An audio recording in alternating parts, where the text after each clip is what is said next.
1984లో Visakhapatnam steel ప్లాంట్కి special ఆఫీసర్గా చేశాను. అంటే రాష్ట్ర ప్రభుత్వం తరపున అక్కడ స్టీల్ ప్లాంట్కి లైసెన్స్, అది జాతీయ స్థాయి ప్రాజెక్ట్. అది రాష్ట్రం నుంచి బోర్డు ఉంటాయి కదా, ల్యాండ్ ఎక్విజిషన్ కానీ, భూములు కోల్పోయిన నిర్వాసితులకి పునరావాసం కానీ, మిగతా కానీ లేబర్ ఇష్యూస్ కానీ చాలా ఉంటాయి. అవన్నీ కూడా నా బాధ్యత అనమాట. అప్పుడు నాకు జ్ఞానోదయం అయింది. పబ్లిక్ సెక్టర్ అంటే గవర్నమెంట్లో పెత్తనం చేసే వాళ్ళ ప్రైవేట్ సెక్టరు అని. మనం దూరం నుంచి ఏమనుకుంటే పబ్లిక్ సెక్టర్ అంటే జనం కోసం అని చెప్పని కాదు. గవర్నమెంట్లో అధికారంలో ఉన్న వాళ్ళ ప్రైవేట్ సెక్టర్, పబ్లిక్ అన్న పేరు పెట్టి. కరెక్ట్.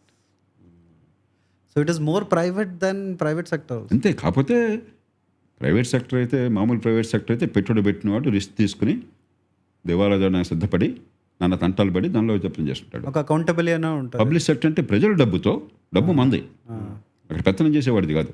మన పన్నుల డబ్బుతో వాడి పెత్తనం వాడి చేతికి ఇచ్చాం. ఇంకా వాడికి ఏమంది అసలు?